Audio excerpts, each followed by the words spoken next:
Hello everyone, welcome back to the channel. तो 10,000 world के new episode में आप सबका स्वागत है। अगर आप लोगों ने इसका प्रीवियस एपिसोड नहीं देख रखा तो देख लेना, देख लिया है तो अच्छी बात है। तो फिर चलिए इसके न्यू एपिसोड को अब हम स्टार्ट करते हैं। तो एपिसोड के स्टार्टिंग में स्टार टावर पैलेस के एंसेस्टर की बातें सुन के लिन फैंग कहने लगता है, सीनियर स्टार टावर पैलेस को मुझे दे देना, क्या ये ठीक होगा? जिसके रिप्लाई में स्टार टावर पैलेस के एंसेस्टर कहने लगते हैं, ऑफ कोर्स अगर मैं खुद के स्टार टावर पैलेस को भी प्रोटेक्ट नहीं कर पाऊंगा तो भला मेरे जिंदगी का क्या मतलब? अगर मैं मर भी जाऊं मुझे फर्क नहीं पड़ता, बस मुझे अपने स्टार टावर पैलेस को सेफ रखना है। अब उनकी ऐसी बातें सुन के दूसरी तरफ लिन फैंग ग्रीट करते हुए कहने लगता है, सीनियर आपका बहुत बहुत शुक्रिया, आप मेरे ऊपर इतना ज्यादा भरोसा कर रहे हो। चिंता मत करिए, मैं आपके ट्रस्ट को ब्रेक होने नहीं दूंगा। मैं अपनी पूरी कोशिश करूंगा ताकि मैं स्टार टावर पैलेस को पूरी तरीके से प्रोटेक्टेड रख सकूं। अब ये सब कुछ सुन के दूसरी तरफ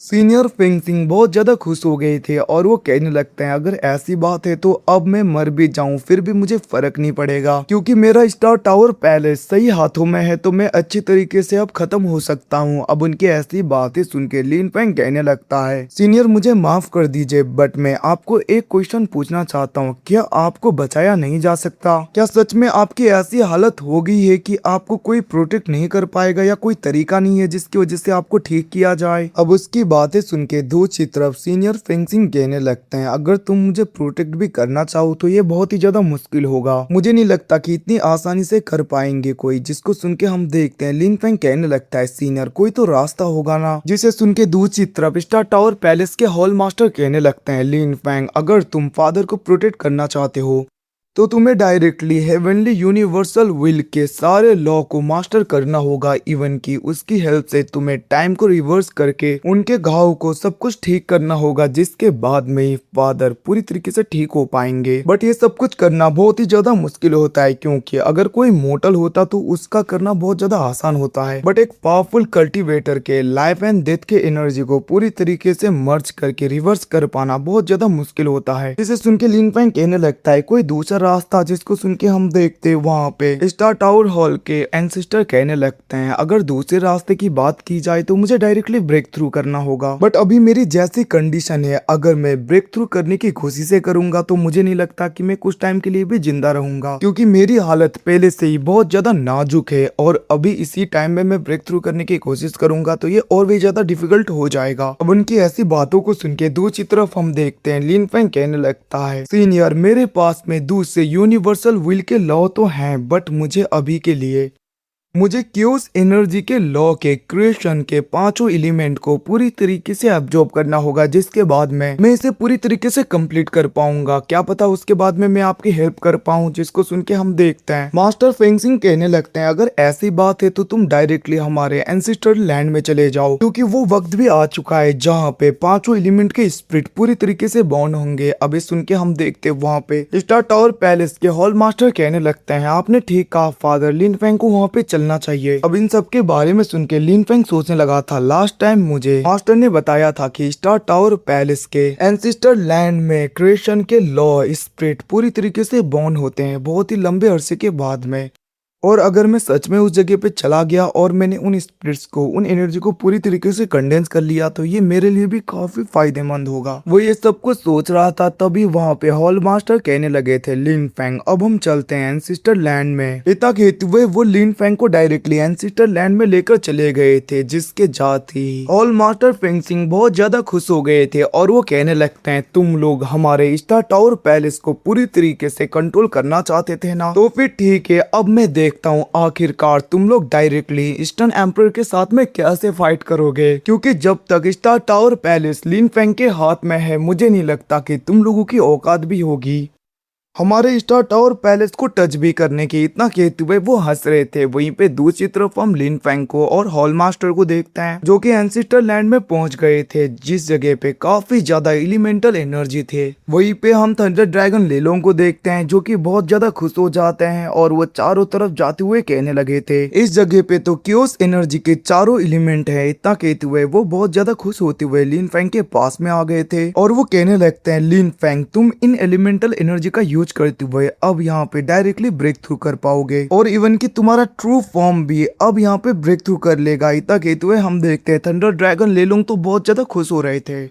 और वो कहने लगता है इस जगह पे स्पिरिचुअल विंग्स बहुत ही ज्यादा खतरनाक और बहुत ही ज्यादा पावरफुल हैं। इवन कि लास्ट टाइम तुमने जो क्योस स्पिरिचुअल वेन को पूरी तरीके से कंडेंस किया था उससे तो ये बहुत ही ज्यादा बेटर। इतना कहते हुए हम देखते हैं वो चारों तरफ घूम रहे थे और वो कहने लगते हैं अगर 10,000 साल और वक्त दिया जाता तो ये ओरिजिनल वेन में पूरी तरीके से कन्वर्ट हो जाता। इतना कहते हुए हम देखते हैं थंडर ड्रैगन लेलोंग चारों तरफ घूमने लगे थे। दूसरी तरफ लिन फेंग सोचने लगता है सच में मानना पड़ेगा थंडर ड्रैगन जैसा बोल रहे हैं वैसा ही है, क्योंकि यहाँ की स्पिरिचुअल एनर्जी पहले से काफी ज्यादा स्ट्रॉन्गर है। इतना कहते हुए वो भी चारों तरफ देख रहा था तभी वहाँ पे हॉल मास्टर कहने लगे थे लिन फेंग अब तुम आगे जा सकते हो। इतना कहते हुए वो अपने एनर्जी का यूज करके उस जगह पे मेन हॉल की तरफ रास्ता बना देते हैं। अब वहाँ पे लिन फेंग काफी ज्यादा तेज में आगे की तरफ बढ़ रहा था और लिन फेंग के साथ में जेड बटरफ्लाई भी लिन फेंग के पीछे पीछे जाने लगता है जिसके अंदर थंडर ड्रैगन लेलोंग थे।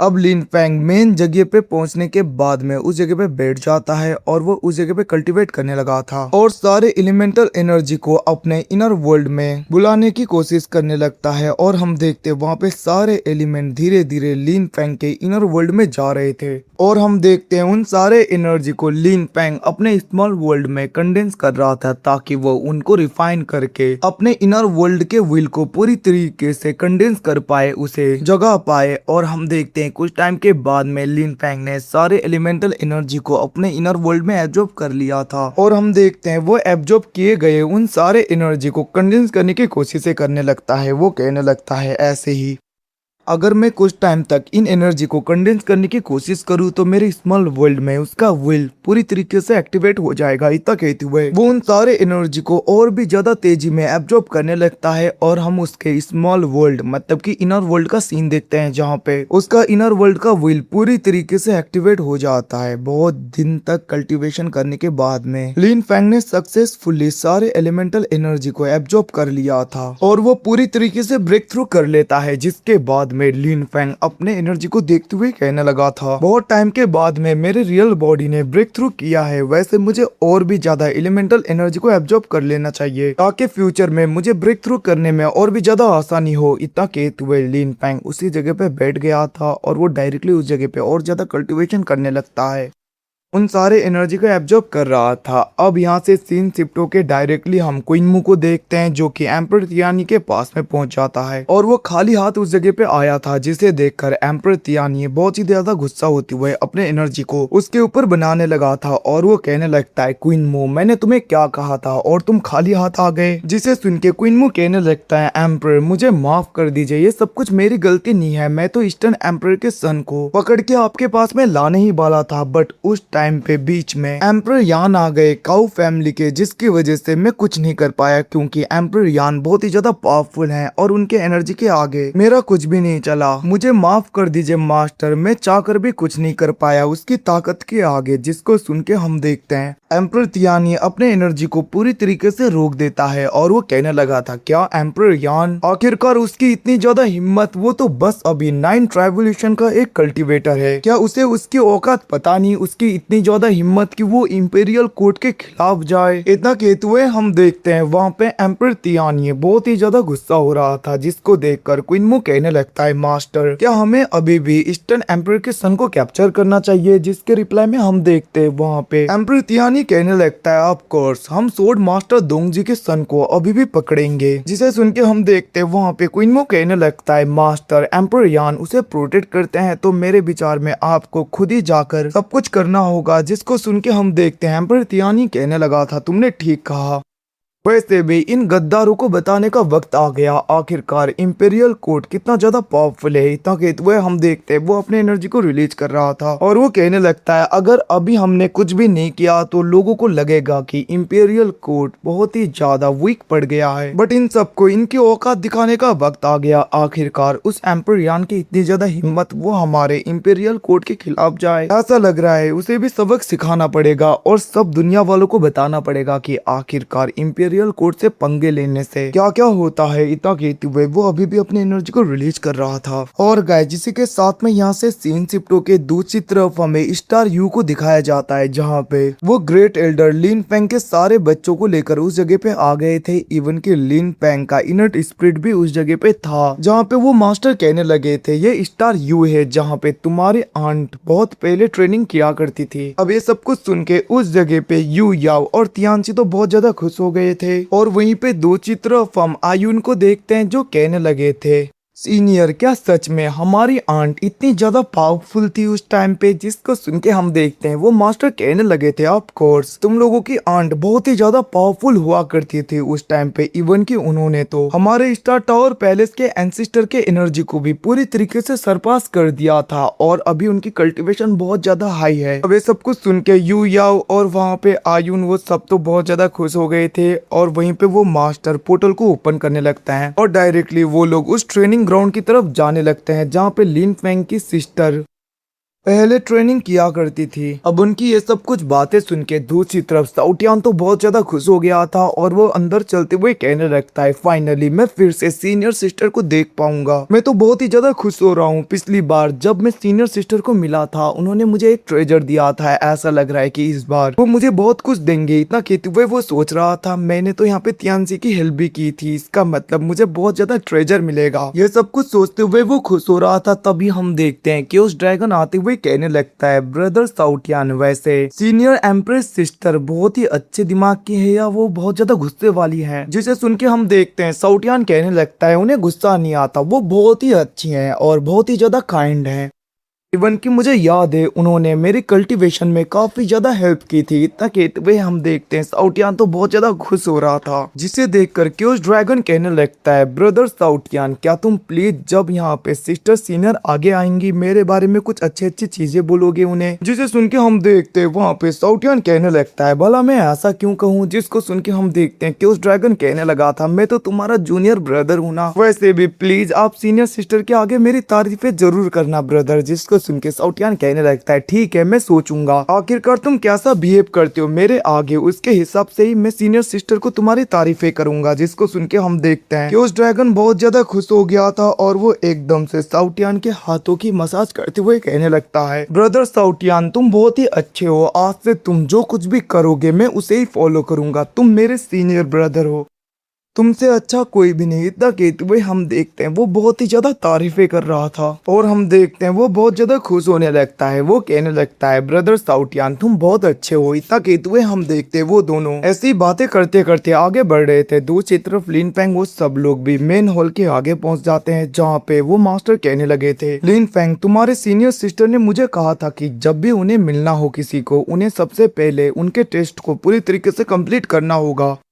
और अगर किसी ने इस रिचुअल को पूरी तरीके से कंप्लीट कर लिया पास कर लिया तो वो लोग आगे जा पाएंगे। इतना कहते हुए हम देखते हैं वो एक टोकन को बाहर निकालते हैं। तभी उस मेंशन के अंदर से फ्योनिक्स मार्शल स्पिरिट बाहर की तरफ आ रहा था, जिसकी वजह से आयुन जियायुन तियानसी यूयाओ उन सब के अंदर जो फ्योनिक्स मार्शल स्पिरिट का ब्लड लाइन था उनका स्पिरिचुअल ब्लड लाइन का थोड़ा थोड़ा हिस्सा डायरेक्टली जाके उनके आंट के स्पिरिचुअल फ्यूनिक्स के साथ में मर्ज हो गया था। जिसे देखकर तियानसी कहने लगता है ऐसा लग रहा है कि हमारी ब्लड लाइन एनर्जी आंट के ब्लड लाइन एनर्जी के साथ में मर्ज होगी। अब ये सुन के हम देखते हैं दूसरी तरफ वो मास्टर कहने लगे थे अब तुम लोगों को ट्रायल पास करना होगा। इतना कहते हुए हम देखते हैं वो एक टोकन को निकालते हैं और उसका यूज करने लगे थे और जैसे वो उसका यूज करते हैं उस जगह पे काफी ज्यादा एनर्जी आसमान की तरफ जाने लगती है धीरे धीरे और हम देखते हैं उस जगह पे काफी ज्यादा प्रेशर बाहर की तरफ आ रहा था। जिसको देखकर वो मास्टर कहने लगता है जितने स्ट्रॉन्गर ओपोनेंट होते हैं ये ट्रायल उतना ही ज्यादा पावरफुल और खतरनाक हो जाता है, क्या तुम लोग फिर भी इसके अंदर जाना चाहोगे। इतना कहते हुए हम देखते हैं वो मास्टर पीछे की तरफ देखने लगे थे, जिसको देखकर तियानसी कहने लगता है मैं जाऊंगा अंदर। अब उसको सुन के वहाँ पे आयुन जियायुन और यू याओ वो भी कहने लगे थे हम भी अंदर जाएंगे ब्रदर। अब ये सब कुछ सुन के हम देखते हैं वहाँ पे लिन फेंग कहने लगता है ठीक है अगर तुम लोग ट्रायल देना चाहते हो तो दे सकते हो, बट हाँ याद रखना अगर तुम लोग इसे पूरी तरीके से कंप्लीट नहीं कर पाए और खतरा हुआ तो वापस आ जाना। जिसे सुन के हम देखते हैं वो सारे बच्चे मान गए थे और वो लोग धीरे धीरे आगे बढ़ने लगते हैं। तभी वहाँ पे लिन फेंग की सिस्टर की मार्शल स्पिरिट और उनकी आवाज आने लगी लगी थी वो कहने लगती हैं तुम लोग यहाँ पे मेरा ट्रायल पास करना चाहते हो तो तुम लोग तैयार हो जाओ। इतना कहते हुए वहाँ पे फिनिक्स मार्शल स्पीड आ जाता है जिसको देखकर बच्चे कहने लगे थे ये तो आंट हैं। इतना कहते हुए वो लोग ट्रायल के लिए रेडी हो जाते हैं और गाइस इसी के साथ में एपिसोड खत्म। Thanks for watching, bye bye, see you again. मिलते हैं अगले एपिसोड में, तब तक के लिए टेक केयर, बाय बाय। अगर आप लोगों ने प्रीवियस एपिसोड नहीं देखा तो देख लेना और हाँ देख लिया तो अच्छी बात है। फिर से बाय बाय, टेक केयर, बाद में मिलते हैं गाइज।